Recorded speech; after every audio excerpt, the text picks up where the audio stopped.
Hello guys, welcome to another build guide. It's been quite a while since I made a build guide. So the last one was Ray Spectre Necromancer. So Ray Spectre Necromancer, super tanky, pretty good damage. I'm able to kill Uber Elder, Uber Azuri, all with no problems. Unless they kill my specters, then I might have a hard time. So I decided to make another build. I wanted to try a ranger build, a bow build with the void fracture.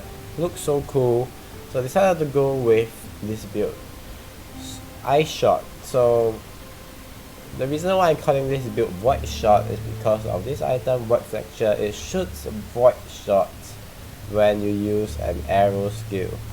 So and void shot do cold damage, so that's why we're pairing it out with Ice Shot. Since we are gonna buff our cold damage, might as well use another cold skill for our clear. For single target, we are gonna use Barrage, which is like a delete button. Once you press it, instantly melt any big boys available.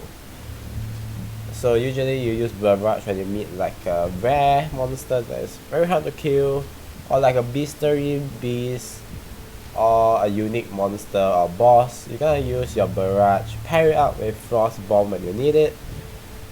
So you're gonna use Blood Rage often just to get that increased attack speed and leech. So you gotta keep this up. And Blink Arrow is our choice of mobility, along with Ice Golem for more damage. So this build, I would say, is very expensive to build. I don't recommend it as a league starter build. However, when you have more currency, I think this build is okay to make, but I don't think this build is very viable in hardcore if you want to go with the same setup. HP you can see is quite low, 4.8k. I'm level 86, so probably when I level 90, when I grab more like life notes, right, I can get maybe like 5k plus. And if I decide to use an oil on my amulet to get constitution, probably 5 point something k, 6k, you know, very near 6k HP. So when I get level 90, I can probably get more HP, you know, like these two. So 5 point something, maybe 5.5k, 5.4k, slightly more tankier. But for now, I would feel that you get burst down quite quickly. I actually tried this build to fight Shaper. I actually died like 3 times. Because Blink Arrow is also quite slow. It's not like Flame Dash or Smoke Mines. When you press, you instantly dash. So when you want to dodge certain things, it's kinda hard to dodge them. So Blink Arrow can be quite troublesome as a mobility skill to dodge. However, I really like this build because of the high damage, super good clear, and the movement speed is really good. Single target is super good. I think it might even be like one of my highest damage builds, right? So I'm gonna go over our gear. I'm gonna put my path for building in the description below. So you wanna go with 2-6 link just for one Ice Shot for clearing, and one for a single target. You can put it either way, it doesn't matter. So we are using Death Opus. You have to be careful not to buy Death Hub or not get scammed by players putting Death Hub. Death Hub and Death Opus are very similar. Let's see if I have a Death Hub here. Okay, I have one. So you can see this is a Death Hub. I would say that it's like an inferior version of Death Opus. So some people might try to scam you. So Death Hub, you can see death damage, attack speed, crit multiplier. But for Death Opus, you have that added physical damage. And the most important thing about Death Opus is the bow fires 2 additional arrows. This one, Death Hub, only fires 1 additional arrow. So if you notice, we are trying to max out our additional projectile through Deadeye and Death Opus. The reason why is because with Void Fracture, when you shoot for example a skill, let's go to a map. I want to show you this thing. Let's do a tier 1. So the reason why you want to max out maximum projectile fired is because you want to maximize the void shot damage. So you can see if I shoot, I'm shooting out 4 void shots now, right? So if I drink Dying Flask, it shoot out like 6 projectiles. So if you're using Death Harp, normally I'm shooting 4 projectiles. If you're using Death Harp, you're gonna shoot only 3 projectiles. And with Deadeye, we're gonna get 1 more projectile. So we're gonna shoot 4 void shots. And if with Dying Flask, you're gonna shoot 6 projectiles. So that's a lot of damage. So from 3 projectile, for example, from 3 to 6 is essentially double the amount of damage you can do, which is a lot of damage, considering our build is like a Glasscannon, super high damage, you know. So be sure you want to get a Death Opus. You can get a 5 link, but I think if you can afford it, 6 link is good. For chest pieces, you can use a Hyrule Iron Zodiac Ladder. So this chest piece is gonna give us a lot of added cold damage, a bit of dodge and evasion stats here and there. Somewhat have a little bit more survivability, but I would say it's lacking HP, which is quite not that good, right? So other ways is you can just get a 6 link chest piece and use essences to craft HP nodes. You don't really have to go for this chest piece, but I think this chest piece is really strong, and there's no reason not really to go for it because it gives so much cold damage, so much damage. And for helmet, it's just your standard HP resistance. You want the evasion base. Oh, and also if possible, you can try and get nearby enemy minus 9% cold resistance. Your enchantment for laboratory, you want maybe a barrage fire additional projectile. I think that's pretty good. So for the void fracture, the quiver itself, the original implicit is do additional physical damage to attacks. So you want to get a corrupted void fracture with an implicit point blank. So when you get point blank, you don't have to go down here and waste like 2 more points to get point blank. Point blank is basically when you're close to them, you gotta do more damage. So it's super good to burst down boss. So I think it's really nice to have point blank, so you don't have to waste 2 points to get them in a skill tree. They are fairly cheap, so but anyways, I would say this build is expensive. You're running double 6 link and pretty high-end gear, so I think you don't want to play this build when you're on a budget, right? So anyway, amulet, you want cold damage, HP, resistance you need, and basically intelligence and strength attribute. So we're gonna need a lot of intelligence attribute because some of our skills are intelligence based and we need the intelligence to upgrade them. So having more intelligence is important. For ring, we're gonna run Mark of the Elder. This is a lot of damage, cold damage as well as the bonus damage if your other ring is a Shaper ring. So Shaper ring base is quite expensive, but I managed to get a pretty decent one with a lot of damage, intelligence which we need, and resistance at pretty high HP roll, and the base is a coral ring, so you're gonna get a lot of HP. So belt, we wanna run Stygian Vice, high HP, resistance we need, and elemental damage. So for the jewels, you want Abyssal Jewel, HP and added damage. So this one, the HP is quite low. You can get a better one. And for gloves and your boots are quite standard. Basically, boots you want movement speed, health and resistance. Possible you get a chance to dodge attacks. Can be very expensive. And your glove, you want your HP and resistance as well. Most of them you want evasion base. However, for my boots, I went with a strength base so that I can slot in the 3 rate steel skin, comes with damage taken and increased duration. Otherwise it's pretty hard to get the 3 rates. And for our jewel on our skill tree, you want you can go with a watcher eye, but can be very expensive if you want to get the ones that you want. So I decided I have a jewel in my stash, so I decided to use this one. Added fire resist, increased damage, increased bow damage, increased life, pretty good. But the other jewel I went with Abyssal with 39 life, which is pretty high, a lot more added damage and chance to gain phasing when you kill something.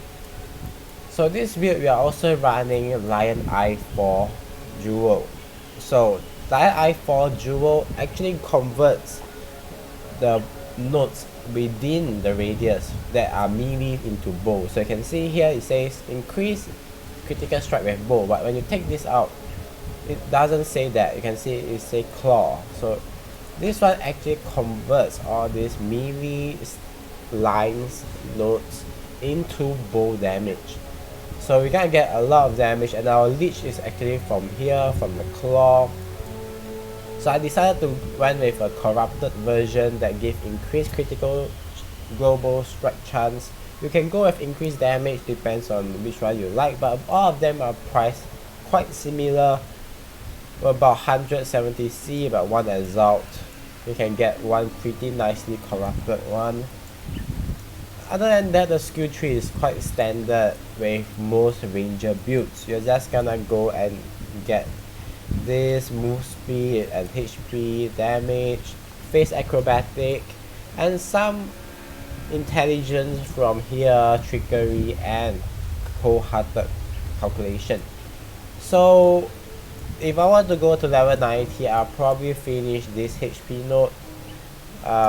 Probably finish this one first, evasion and life, get more HP. I might even try and get one more jewel slots. Is there any good jewel slots here? I might try and get this one. It's a 3-point, it's pretty good as well. But I probably complete this HP first, it's way more important. And for my oil, I'm gonna use and get constitution if I can afford the double golden oil and a silver oil. It's very expensive, meaning you have to really invest a lot into this build.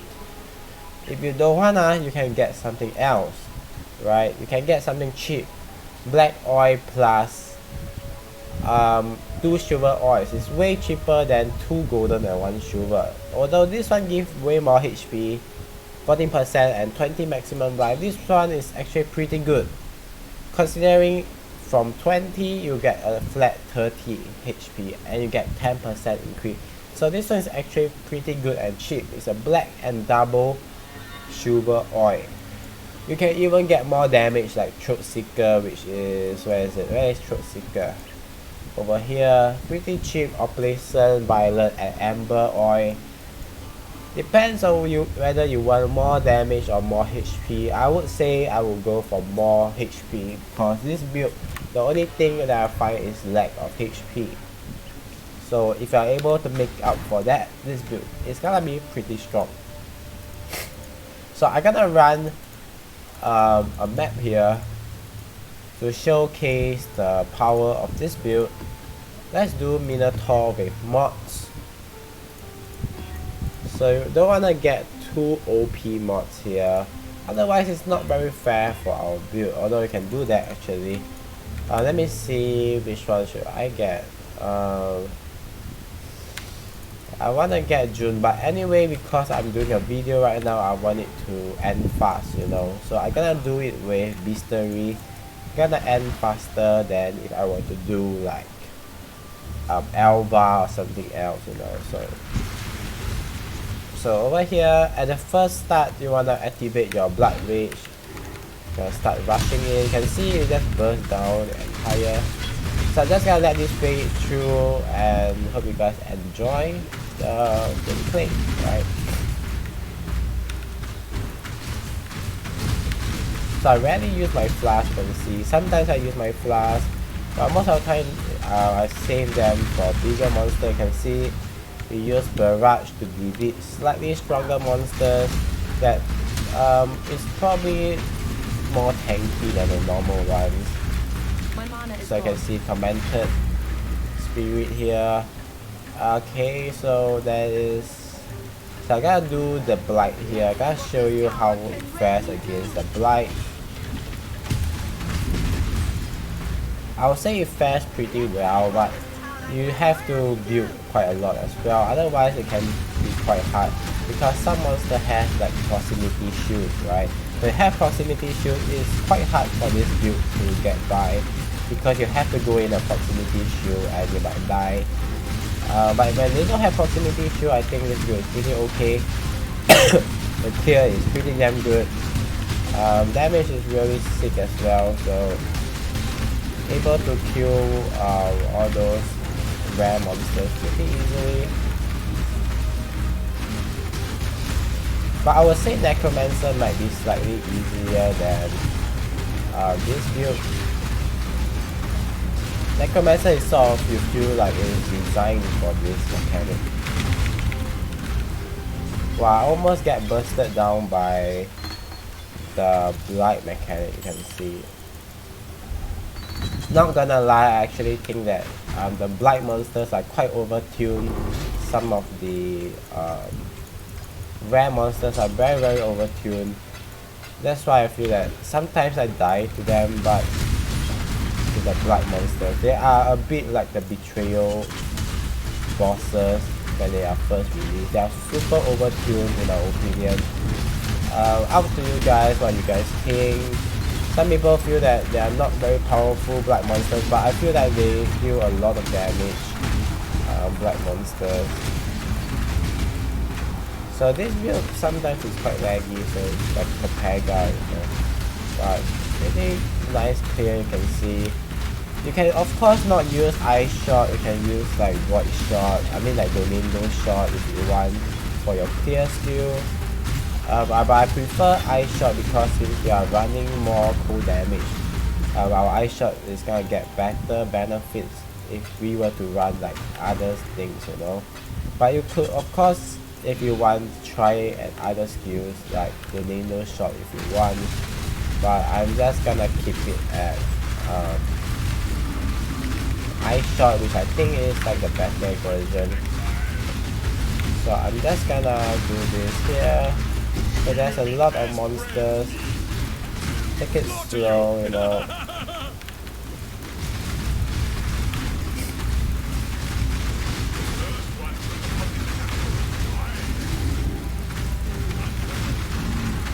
You can see they're pretty damn tanky. Some of them I have trouble killing them. But the normal monsters are, the normal bestiary are slightly easier than the red ones of course. The red ones I think is a bit overkilled in this game. But anyways, everything's cool. Until we slaughter you. So another yellow beast here. So I'm just gonna pop my flash and try and burst it down. That was a great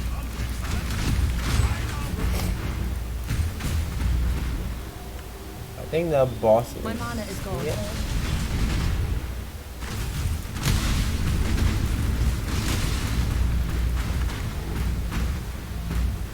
So over here, I just got on a portal just in case. You never I never know, you know.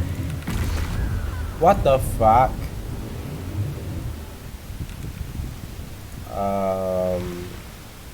I don't know. Does that count as not hardcore viable? I think maybe, right? Maybe.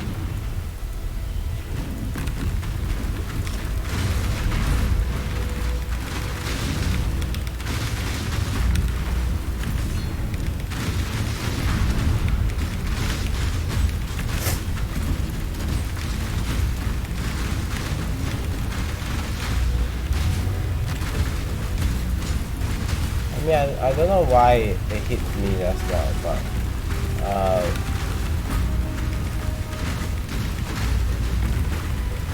so he can go over there.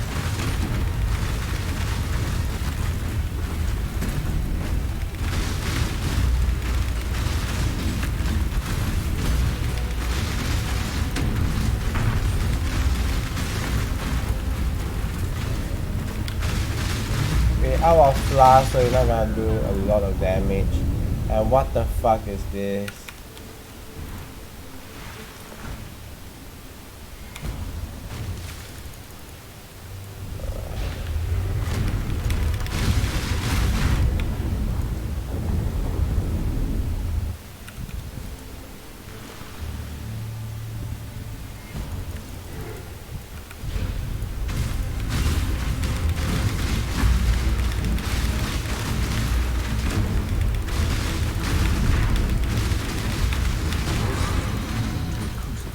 See, there's some problems with this build. Damage is not, he's okay I guess, but you know, pretty decent build.